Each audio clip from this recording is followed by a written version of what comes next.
Inilah Injil suci menurut Matius. Sekali peristiwa, sampailah berita tentang Yesus kepada Herodes, raja wilayah. Maka ia berkata kepada pegawai-pegawainya, "Inilah Yohanes Pembaptis. Ia sudah bangkit dari antara orang mati, dan itulah sebabnya kuasa-kuasa itu bekerja di dalamnya. Sebab memang Herodes telah menyuruh menangkap Yohanes, membelenggu dan memenjarakannya, berhubung dengan peristiwa Herodias istri Filipus saudaranya. Sebab Yohanes pernah menegur Herodes, 'Tidak halal engkau mengambil Herodias.' Herodes ingin membunuhnya, tetapi ia takut kepada orang banyak yang memandang Yohanes sebagai nabi. Tetapi pada hari ulang tahun Herodes, menarilah putri Herodias di tengah-tengah mereka dan menyenangkan hati Herodes, sehingga Herodes bersumpah akan memberikan kepadanya apa saja yang dimintanya.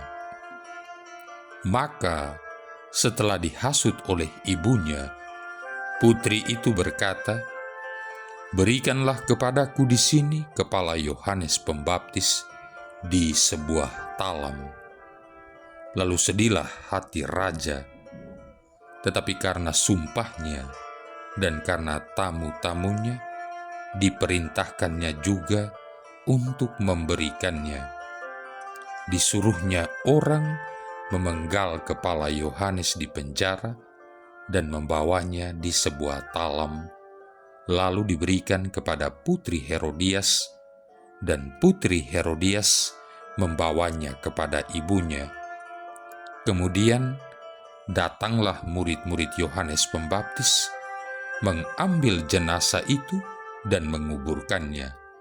Lalu pergilah mereka memberitahu Yesus." Demikianlah sabda Tuhan. Saudara-saudari yang terkasih, Yosefus Flavius, seorang sejarawan Yahudi yang hidup tahun 37 sampai tahun 100 Masehi, dalam tulisannya Antiquetes menyajikan cerita mengenai pertengkaran yang terjadi antara Aretas, raja Arabia Perea, dan Herodes Antipas, putra dari Raja Herodes Agung. Herodes Antipas telah menikah dengan putri Raja Aretas, namun menceraikannya ketika dia jatuh cinta dengan Herodias, istri dari saudaranya Filipus. Aretas menggunakan peristiwa menyedihkan yang menimpa putrinya dan suatu konflik perbatasan sebagai alasan untuk membangun pasukan tentaranya guna melawan Herodes. Ketika berhadapan dalam pertempuran, seluruh pasukan Herodes berhasil dihancurkan. Yosefus menulis bahwa sejumlah orang Yahudi percaya bahwa pasukan tentara Herodes dihancurkan oleh Allah sebagai hukuman karena dia menyuruh pemenggalan kepala Yohanes Pembaptis. Saudara-saudari yang terkasih, Matius tidak membahas konsekuensi-konsekuensi politis dari kematian Yohanes Pembaptis. Namun ia menceritakan kisah kematian Yohanes Pembaptis yang mengerikan dalam konteks kegiatan Yesus di Nazaret dan tempat-tempat yang terletak di sekitar Nazaret. Herodes mempunyai rasa ingin tahu tentang Yesus, seperti dia juga mempunyai rasa ingin tahu tentang Yohanes Pembaptis, dan malah bertanya-tanya dalam hatinya, siapakah Yesus ini? Jangan-jangan ia adalah Yohanes Pembaptis yang sudah bangkit dari antara orang mati.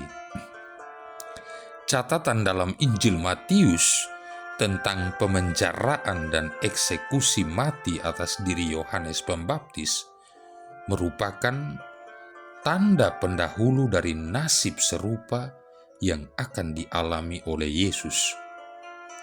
Dua orang ini dinilai sebagai nabi-nabi oleh para pengikut atau para murid mereka. Dua orang ini ditahan atas dasar bukti yang tidak jelas dan dihukum mati karena kebejatan moral dari para pejabat pemerintahan dan lembaga keagamaan. Saudara-saudari yang terkasih, di negara kita muncul juga istilah korupsi berjamaah. Artinya, korupsi yang dilakukan oleh seseorang dengan melibatkan banyak orang. Dengan cara ini, korupsinya aman dan mungkin susah untuk dilacak. Bahkan muncul istilah berbagi rejeki dengan sesama. Tentunya hal ini tidak sejalan dengan iman kita. Dan bacaan hari ini mengingatkan kita akan hal itu.